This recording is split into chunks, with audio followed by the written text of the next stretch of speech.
nombre del Padre, y del Hijo, y del Espíritu Santo, la gracia y la paz de parte de Dios nuestro Padre y de Jesucristo el Señor esté con todos ustedes. Buenas tardes a todos. Le agradecemos a Dios porque nos permite nuevamente participar de la misa presencialmente. Vamos a poner en sus manos todas nuestras intenciones. Esta misa también la ofrecemos por todos ustedes aquí presentes que están participando de esta misa, por todas sus familias y por las intenciones de las personas que participan de esta transmisión. En silencio reconocemos frente a Dios nuestros pecados.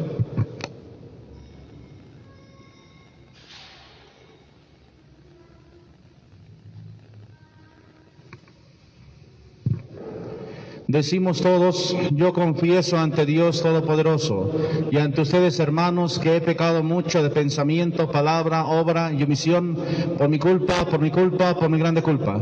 Por eso ruego a Santa María, siempre Virgen, a los ángeles, a los santos y a ustedes, hermanos, que intercedan por mí ante Dios nuestro Señor. Dios Todopoderoso tenga misericordia de nosotros, perdone nuestros pecados y nos lleve a la vida eterna.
También ofrecemos esta misa por la salud de las familias Lugo González, Rivera Márquez, La Madrid, Mendoza Rodríguez, Torrijos Mendoza. También pedimos por el eterno descanso de Taide Cortés y por la salud de Jaime Cortés. Oremos. Dios Todopoderoso y Eterno, dirige nuestros pasos de manera que podamos agradarte en todo, y así merezcamos en nombre de tu Hijo amado abundar en toda clase de obras buenas.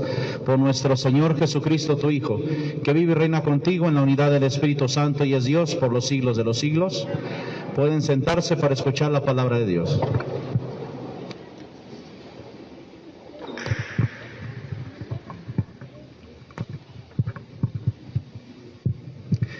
Del libro del profeta Jonás. En aquellos días el Señor volvió a hablar a Jonás y le dijo: levántate y ve a Nínive, la gran capital, para anunciar ahí el mensaje que te voy a indicar. Se levantó Jonás y se fue a Nínive, como le había mandado el Señor. Nínive era una ciudad enorme. Hacía falta 3 días para recorrerla. Jonás caminó por la ciudad durante un día pregonando: dentro de 40 días Nínive será destruida. Los ninivitas creyeron en Dios, ordenaron un ayuno y se vistieron de sayal, grandes y pequeños. Cuando Dios vio sus obras y cómo se convertían de su mala vida, cambió de parecer y no les mandó el castigo que había determinado imponerles. Palabra de Dios.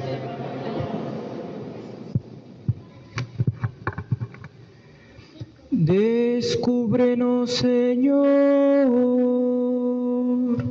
tus caminos.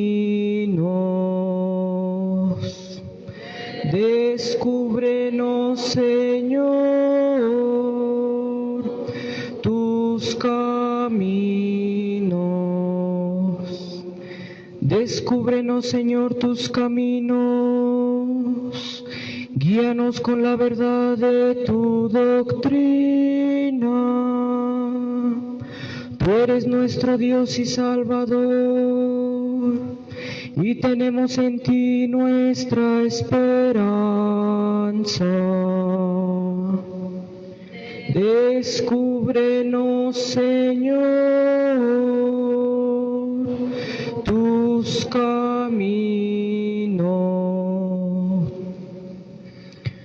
Acuérdate, Señor, que son eternos tu amor y tu ternura.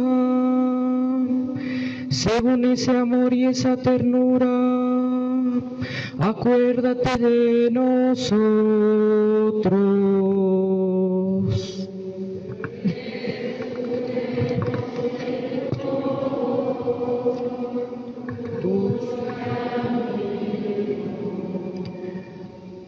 Porque el Señor es recto y bondadoso, indica a los pecadores el sendero,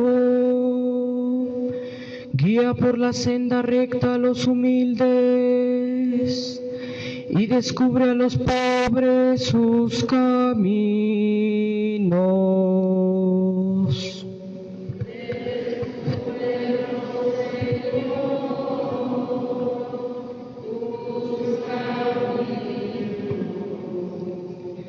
De la primera carta del apóstol San Pablo a los Corintios. Hermanos, les quiero decir una cosa: el tiempo apremia.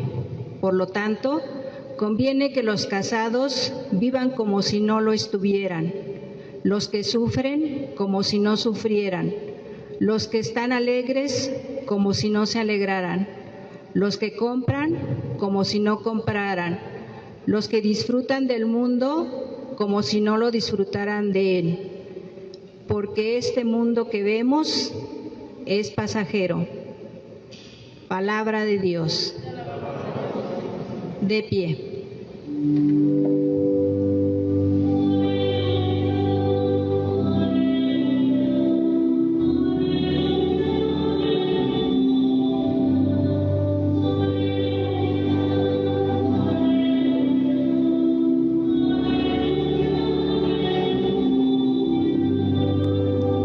El reino de Dios ya está cerca, dice el Señor. Conviértanse y crean en el Evangelio.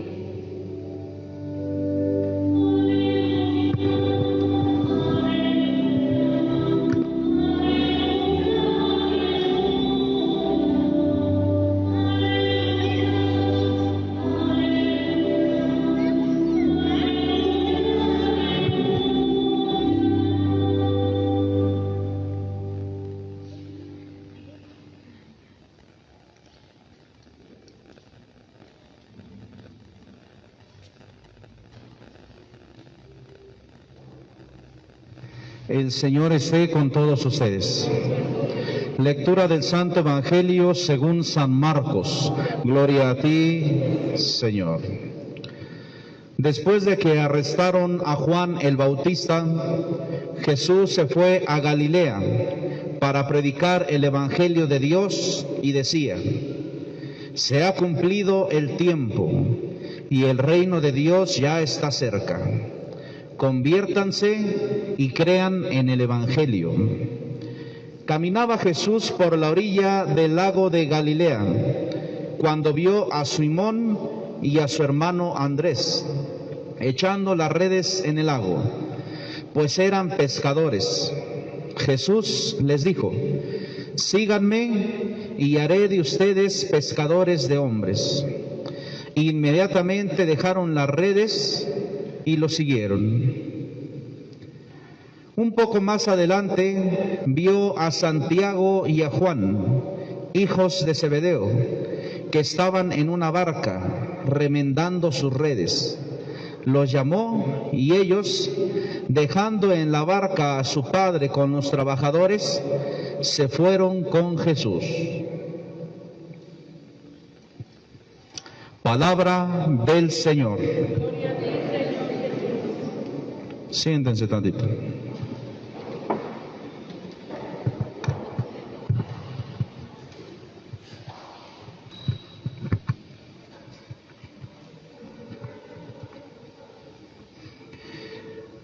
En el Evangelio escuchamos el llamado de los primeros 4 discípulos. ¿Quiénes son esos primeros 4? Simón, a quien después Jesús llamó Pedro, su hermano Andrés, Santiago y Juan, que se nos dice eran hijos de Zebedeo. Los 4 primeros de los 12 que llamó Jesús. No importa si a uno lo llama primero o a otro después, al fin de cuentas, los 12 eran sus apóstoles. No importa cuándo nos llamó Dios a nosotros. Una persona podrá decir: yo llevo tantos años acercándome a Dios. Otros podrán decir: yo tengo muy poco tiempo acercándome a Dios. Muchas personas dicen: yo nunca me he acercado a Dios. Pero ellos también pueden ser llamados. El tiempo que llevamos desde que Dios nos llamó a seguirle, eso es lo de menos. Lo importante es que nos decidimos a seguirle. Dentro de este llamado que les hace a sus apóstoles, yo quisiera resaltar solamente 2 palabras, 2 verbos que encontramos en el Evangelio. Refiriéndose al encuentro con estos primeros 4 discípulos, el Evangelio dice: Jesús vio y después Jesús habló para llamar, vio y llamó. Esas son las 2 palabras en las que nosotros nos vamos a centrar. Primera palabra, vio a sus discípulos, a los que iba él a llamar, a Pedro, a Andrés, a Santiago y a Juan. Los vio, clavó su mirada en ellos, los observó muy detenidamente a partir de lo que ellos estaban haciendo. Ver, cuán importante es ver. Decíamos hace 8 días en el Evangelio del domingo pasado, la atracción hacia otra persona, ¿por dónde empieza? Por la vista, por los sentidos, por el tacto, por lo que escuchamos decir de la otra persona, por lo que vemos, por lo que palpamos. El gusto y la atracción por otra persona comienza por los sentidos. Y así como Jesús vio, seguramente también estos personajes, estos pescadores, se le quedaron viendo a Jesús. ¿Qué vio en ellos? ¿Qué vio en ellos? ¿Qué vio en estos primeros 4 apóstoles? ¿Qué vio en ellos? Algo que los hombres no vemos. Algo que las personas comunes y corrientes no somos capaces de ver. Si nosotros vemos a una persona, ¿en qué nos vamos a fijar más? ¿En sus errores o en sus defectos? ¿En qué nos fijamos más de las personas? En sus errores, en sus limitaciones. Por eso a este evangelio yo le puse el siguiente título: el mundo o las personas ven tus errores y Dios no ve tus errores, sino todas tus capacidades que tienes. Así le puse al evangelio. Mientras que el mundo ve tus errores, Jesús no ve tus errores. Y si no ve tus errores, no los juzga. Y si no ve tus limitaciones, no te las anda criticando esas limitaciones, ni enjuiciándote. Dios tiene otros tipos de ojos. Dios tiene otros ojos. Dios lo primero que ve no son errores. Dios lo primero que ve son todos tus aciertos, todas las cosas buenas que tienes, todas tus capacidades. En eso se fija Dios. Ojalá y nosotros aprendiéramos algo de Jesús. Ojalá y nosotros aprendiéramos a observar, no tanto para juzgar lo que todos juzgan, sino para juzgar de manera diferente, como Jesús juzga. Antes de decir qué vio Jesús de esos primeros 4 discípulos, preguntémonos qué veían los demás. Imagínense a los apóstoles trabajando. Imagínense estos primeros 4 apóstoles remendando sus redes. Imagínenselos echando sus redes al mar. ¿Cómo se imaginan ustedes a los apóstoles? Yo me los imaginaba de la siguiente manera: sucios. Yo me los imaginaba de la siguiente manera: descalzos, con tierra o con arena del mar en sus pies.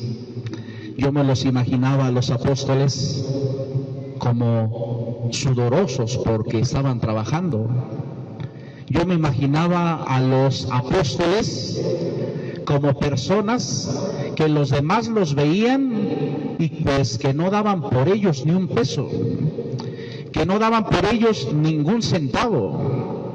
Yo creo que los otros veían a los apóstoles y cuando se enteraron de que habían sido llamados por Jesús, seguramente las personas comenzaron a preguntarse: ¿qué le vio Jesús a estos 4? ¿Qué le vio Jesús a estas personas sudorosas? ¿Qué le vio Jesús a estas personas, hay que decirlo así, mugrosas? ¿Qué le vio Jesús a estas personas que estaban cansadas porque estaban haciendo su trabajo? ¿Qué le vio Jesús a estas personas descalzas? ¿Qué le vio Jesús a estas personas por quien las demás personas no daban ni un peso? Por quien las demás personas no daban ni un centavo. ¿Qué le vio Jesús a ellos? ¿Cómo eran San Pedro? ¿Cómo era Juan? ¿Cómo era Andrés? ¿Cómo era Santiago? ¿Cómo eran? Los evangelios no se cansan de señalarnos algunas limitaciones que tenían estos 4 y los otros 8. Dentro de esos llamados estaba un traidor. Dentro de esos llamados estaba un testarudo, una persona que era dura, una persona que era necia como San Pedro. Dentro de esos 12 estaban unos que eran necios, unos que eran interesados. Por eso, 2 de ellos, en alguna ocasión por el camino, andaban discutiendo y peleando quién era el preferido de Jesús.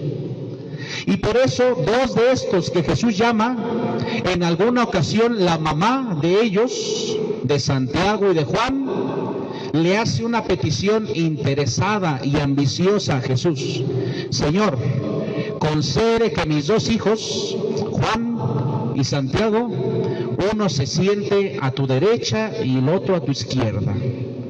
Dentro del grupo de los apóstoles había interés, había ambición, a veces había necedad, a veces había soberbia. Y como decíamos hace 8 días, Jesús le dice a San Pedro: tú eres piedra, porque eres como una piedra, porque tu corazón es como una piedra, porque eres duro, porque eres necio, eres como una piedra pesada que difícilmente los demás te mueven de su lugar. Pero aún así Jesús llama a estos primeros 4. Llama y ve en ellos no sus errores, sino todo aquello para lo cual son buenos. Llama y ve en ellos no sus incapacidades, sino todo aquello para lo cual son capaces. ¿En qué nos fijamos nosotros? ¿Qué es lo primero que vemos? Ya dijimos, para nosotros es más fácil ver los errores y limitaciones que ver las virtudes y las capacidades de los otros. ¿Qué ve Jesús? Ve Jesús a personas sencillas, ve Jesús a personas disponibles. Síganme, y ahí van. Síganme, y no lo dudan, se fueron detrás de Jesús. Ve Jesús en ellos a personas trabajadoras.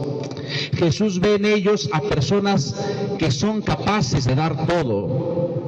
Jesús ve en ellos a personas que sí tienen muchos defectos, pero que siguiéndolo, Él mismo va a ser capaz de transformarlos. Eso ve Jesús.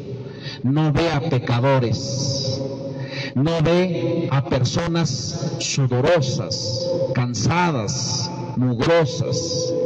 Jesús ve más allá de lo que las personas vemos. Por eso dice otro pasaje de la palabra de Dios en el Antiguo Testamento: Dios no se fija en las apariencias, Dios se fija en el interior, en todo aquello de bueno que tienen los demás y que tenemos nosotros. ¿Te has preguntado qué ve Dios en ti? ¿Te has preguntado por qué Dios te llamó a ti? ¿Te has preguntado? ¿Te has preguntado por qué Dios te acepta en su casa? ¿Te has preguntado por qué Dios no te dice no, a ti no? ¿Te has preguntado qué ve Dios en ti? ¿Qué ve Dios en ti? Lo mismo que vio en los apóstoles hace más de 2000 años. Dios ve el buen corazón que tienes. Pero Señor, es que a veces soy envidioso, Señor, a veces soy rencoroso, Señor, a veces miento mucho, Señor, a veces no quiero ayudar absolutamente a nadie. Tú sígueme, sígueme. Pero Señor, no soy la mejor persona, tengo un pasado que no es el mejor, fui una persona viciosa. Tú sígueme y verás lo que soy capaz de hacer contigo. Y así como puso su mirada en sus apóstoles, así pone también su mirada en cada uno de nosotros. Después dice el Evangelio, hace un llamado: síganme, pero los quiero para algo. Síganme, pero los quiero para algo. Los llamo, pero no los llamo para tenerlos de adorno. Los llamo y para esto los llamo. Ustedes son pescadores, pescan peces. Los llamo y les pido que ahora sean pescadores de hombres. Si a un pez, independientemente de la especie, lo sacamos del agua o del mar, lo aventamos en tierra, a cierta lejanía del agua y del mar, ¿qué va a pasar con ese pez? Va a morir. Cuando Jesús dice, los llamo para que sean pescadores de hombre, una de las cosas a las que se refiere es a lo siguiente: nosotros en el mar nos va a pasar lo mismo que a un pez en tierra. En el mar, ¿qué nos va a pasar? Nos vamos a hundir y vamos a morir. Nos vamos a ahogar. Nosotros estamos hechos para estar en tierra. Claro que nos vayamos, claro que utilizamos el agua, claro que nos podemos meter al mar por un tiempo, claro que podemos nadar, claro que nos podemos sumergir a cierta distancia. Pero si intentas estar mucho tiempo en el mar, ¿qué nos va a pasar? Nos vamos a morir. Una persona en el mar corre el riesgo de ahogarse. Una persona en el mar corre el riesgo de morir. Por lo tanto, Jesús quiere a sus apóstoles para hacerlos pescadores de hombres. Si un hombre, si una mujer en el mar corren el riesgo de ahogarse, por lo tanto, ¿qué es ser pescador de hombres? No permitir que los hombres, que las mujeres se ahoguen. Por lo tanto, ser pescador de hombres, ¿qué quiere decir? Salvar al que está a punto de ahogarse. Darle la mano al que está a punto de hundirse. Aquí yo les pregunto algo. ¿Conoces si Jesús llama a sus apóstoles para ser pescadores de hombres? ¿Conoces a alguien que está a punto de hundirse? ¿Conoces a alguien que está a punto de ahogarse? Solamente vemos el mar de nuestra familia, y cuidamos a nuestra familia. Que ningún miembro de mi familia se ahogue, que ningún miembro de mi familia en el mar muera. Pero más allá de tu familia, ¿ves a las personas que están a punto de ahogarse o no? Y así como Jesús les manda a sus apóstoles, también ese mandato es para nosotros. También nos llama y nos dice: a ti, por tu nombre, así como les encargué eso a mis apóstoles, también quiero que tú seas pescador de hombres. ¿A cuántos peces has rescatado? ¿A cuántas personas has rescatado? ¿A cuántas personas que han estado a punto de ahogarse les has dicho: mira, aquí está mi mano, impúlsate, te ayudo? Pero también deberías de preguntarte, o nos deberíamos de preguntar: ¿a cuántos he dejado que se ahoguen? Muchas personas dicen: me acuso del pecado de omisión. A ver, ¿qué entiendes por omisión?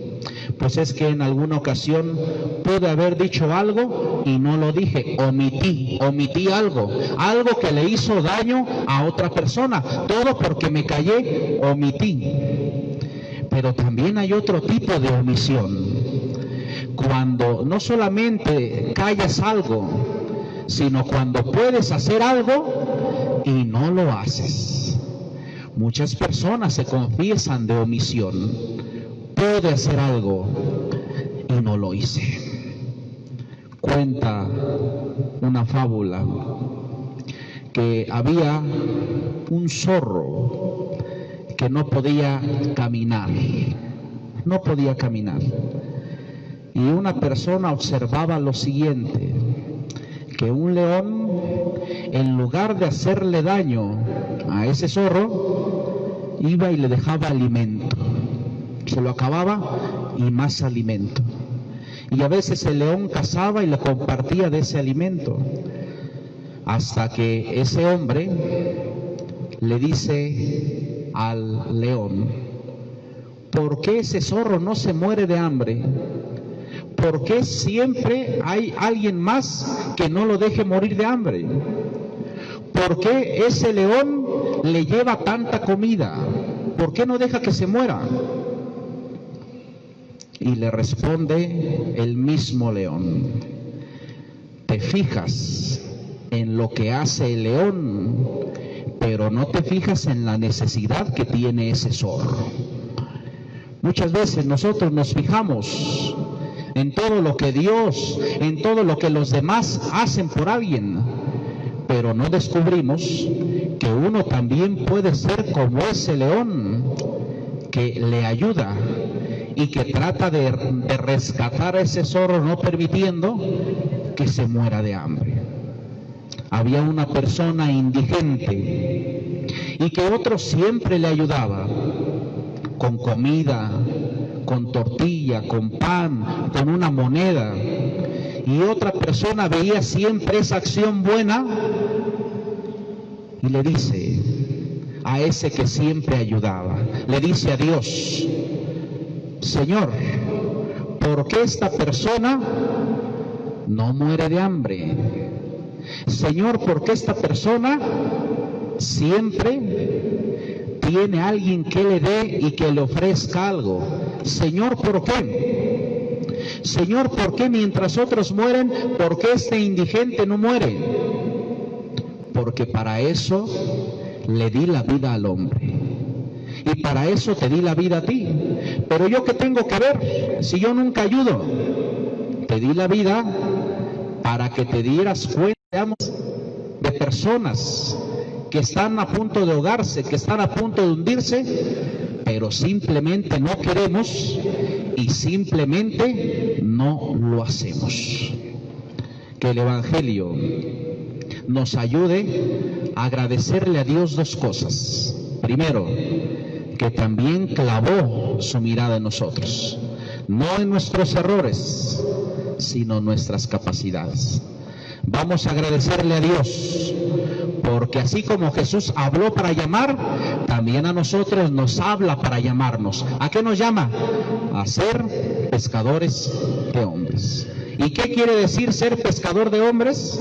Rescatar, ayudarle a Dios a salvar a los que están a punto de ahogarse y de hundirse. Si conoces a una persona que está a punto de ahogarse y de hundirse y no haces nada, quiere decir no que no tengas las capacidades, a lo mejor no quisiste, a lo mejor omitiste, a lo mejor no estás llevando a cabo aquello que Jesús te propone a la hora de llamarte. Piensa en una persona que esté a punto de hundirse y siéntete comprometido a hacer algo por esa persona. Si la persona te dice no, a mí no me ayudas, si la persona no se deja ayudar, eso es otra cosa. Pero si la persona lo permite, es nuestro compromiso. Que cuando lleguemos al cielo, que cuando lleguemos a la presencia de Dios, Dios nos pregunte: ¿dónde están tus redes? Aquí están mis redes, Señor. ¿A cuántos peces rescataste? Algunos dirán a 5 a lo largo de mi vida. Algunos otros dirán a 10 a lo largo de mi vida. Algunos otros dirán: Señor, yo en esta red tan grande con la que pescaba solamente tengo un pez. No importa, también vale la pena. Hiciste algo. Y ya uno es bastante aquellos que llegaron conmigo con sus redes vacías. Que nosotros lleguemos al cielo con nuestras redes y le digamos al Señor: Señor, pesqué a esta persona, rescaté a esta persona, ayudé a esta persona. Este es su nombre. Y ojalá el haber sido pescador de hombres me ayude un poco para poder estar contigo, para poder entrar al cielo. Recuerden que la pregunta de Dios es, cuando estemos frente a Él: ¿qué hiciste por los hombres? ¿Qué hiciste por las personas que tenías a tu lado? Partiendo del Evangelio, cuando estemos frente a Dios, ¿qué nos va a preguntar Dios? ¿Qué nos va a preguntar? Enséñame los pescados que traes en tu red. Dime el nombre de las personas que salvaste, que rescataste y que no permitiste que se ahogaran. Que el Señor nos conceda entonces comprometernos y ser verdaderos pescadores de hombres. Póngase de pie. Hermanos, ¿creen ustedes en Dios Padre Todopoderoso, Creador del cielo y de la tierra? ¿Creen en Jesús su Hijo, que nació de María Virgen, padeció, fue sepultado, resucitó de entre los muertos y está sentado a la derecha del Padre? ¿Creen en el Espíritu Santo, Señor y dador de vida? ¿Creen en la Iglesia, que es una santa, católica y apostólica? Ahora repetimos todos: esta es nuestra fe. Esta es la fe de la Iglesia, que nos gloriamos de profesar. En Cristo nuestro Señor. Amén. Oremos, hermanos, a Dios Padre Todopoderoso, en cuyas manos están el destino del universo, y pidámosle confiadamente que escuche las oraciones de su pueblo. A cada petición diremos: te lo pedimos, Señor. Todos. por la Santa Iglesia de Dios, para que busque cada día con mayor afán el rostro de su Señor, y sus fieles se esfuercen en purificarse de todas sus faltas y pecados. Oremos. Por los que gobiernan las naciones, para que trabajen con interés y constancia por la paz y el bienestar de los demás, a fin de que reine entre ellos, entre los pueblos, la justicia y la paz. Oremos. Por los enfermos, por los encarcelados, por todos los que sufren, para que Dios Padre de misericordia venga en auxilio de sus males. Oremos. Por todos los que estamos aquí reunidos, para que el Señor nos conceda perseverar en la fe y progresar en el mutuo amor. Oremos. Dios nuestro, que en Cristo, el Verbo eterno, nos has dado la plenitud de tu palabra, escucha la oración de la Iglesia, y haz que sintamos la urgencia de convertirnos a ti y de adherirnos con todo el alma al Evangelio, para que toda nuestra vida anuncie a los que dudan y viven alejados al único Salvador de los hombres, Jesucristo, tu Hijo, Señor nuestro, que vive y reina por los siglos de los siglos. Sentados, por favor, para presentar nuestras ofrendas.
Oren, hermanos, para que este sacrificio mío de ustedes sea agradable a Dios Padre Todopoderoso.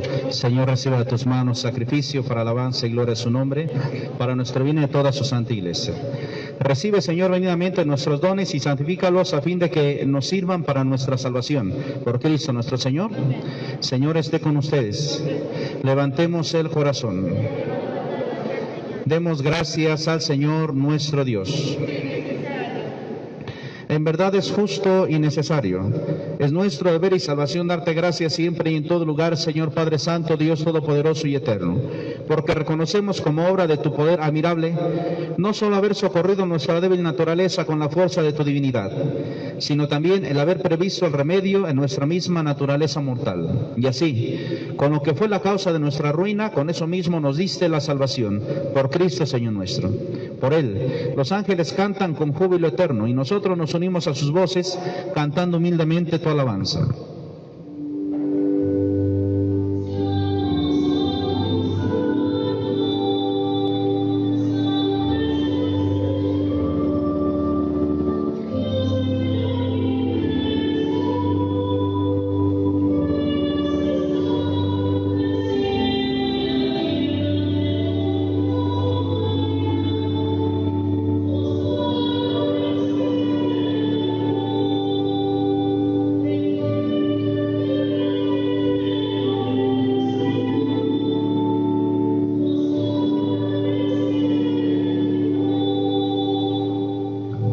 Santo eres en verdad, Señor, fuente de toda santidad. Por eso te pedimos que santifiques estos dones con la fusión de tu Espíritu, de manera que se conviertan para nosotros en el cuerpo y la sangre de Jesucristo nuestro Señor, el cual, cuando iba a ser entregado a su pasión voluntariamente aceptada, tomó pan, dándote gracias, lo partió y lo dio a sus discípulos, diciendo: tomen y coman todos de él, porque esto es mi cuerpo, que será entregado por ustedes.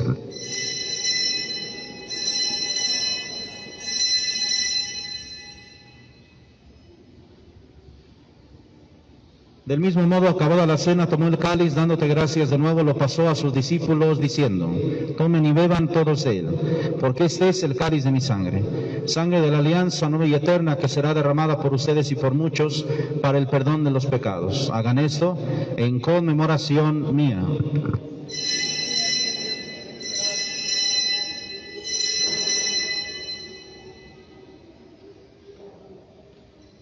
Este es el sacramento de nuestra fe. Anunciamos tu muerte y proclamamos tu resurrección. Ven, Señor Jesús. Así pues, Padre, al celebrar ahora el memorial de la muerte y resurrección de tu Hijo, te ofrecemos el pan de vida y el cáliz de salvación y te damos gracias porque nos haces dignos de servirte en tu presencia. Te pedimos humildemente que el Espíritu Santo congregue en la unidad a cuantos participamos del cuerpo y la sangre de Cristo. Acuérdate, Señor, de tu iglesia extendida por toda la tierra y con el Papa Francisco, con nuestro obispo José Antonio y todos los pastores que cuidan de tu pueblo, llévala a su perfección por la caridad. Acuérdate, Padre, de tus hijos difuntos que han muerto en tu misericordia, admítelos a contemplar la luz de tu rostro. Ten misericordia de todos nosotros y así, con María la Virgen, Madre de Dios, San José, su esposo, los apóstoles y cuantos vivieron en tu amistad a través de los tiempos, merezcamos por tu Hijo Jesucristo compartir la vida eterna y cantar tus alabanzas. Por Cristo, con Él y en Él, a ti Dios Padre Omnipotente, en la unidad del Espíritu Santo, todo honor y toda gloria por los siglos de los siglos. Fieles a la recomendación del Salvador, siguiendo su divina enseñanza, nos atrevemos a decir: Padre nuestro que estás en el cielo, santificado sea tu nombre. Venga a nosotros tu reino. Hágase tu voluntad en la tierra como en el cielo. Danos hoy nuestro pan de cada día. Perdona nuestras ofensas. También nosotros perdonamos a los que nos ofenden. No nos dejes caer en tentación, líbranos del mal. Líbranos de todos los males, Señor, y concédenos la paz en nuestros días, para que, ayudados por tu misericordia, vivamos siempre libres de pecado y protegidos de toda perturbación, mientras esperamos la gloriosa venida de nuestro Salvador Jesucristo. Señor Jesucristo, que dijiste a tus apóstoles: la paz les dejo, mi paz les doy. No tengas en cuenta nuestros pecados, sino la fe de tu iglesia. Conforme a tu palabra, concédele la paz y la unidad, tú que vives y reinas por los siglos de los siglos. La paz del Señor esté con todos ustedes. Nos deseamos la paz.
Hermanos, Él es Jesús, el Cordero de Dios que quita el pecado del mundo. Dichosos los invitados a la cena del Señor.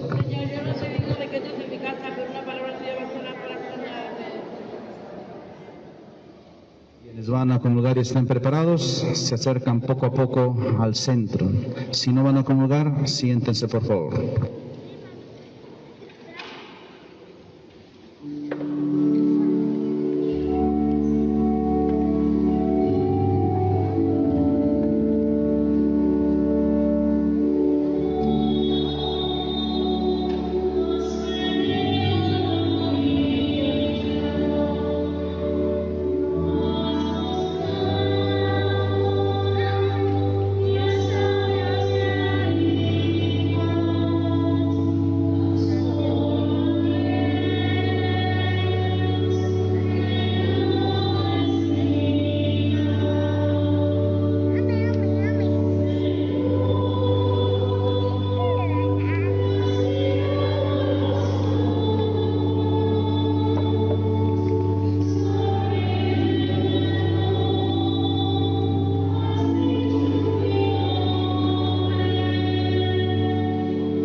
Oremos. Concédenos, Dios Todopoderoso, que al experimentar el efecto vivificante de tu gracia, nos sintamos siempre dichosos por este don tuyo. Por Jesucristo nuestro Señor. El Señor esté con todos ustedes. La bendición de Dios Todopoderoso, Padre, Hijo y Espíritu Santo, descienda sobre ustedes y permanezca para siempre. A ser pescadores de hombres podemos ir en paz. Que pasen todos un feliz domingo en compañía de sus seres queridos. Dios los bendiga.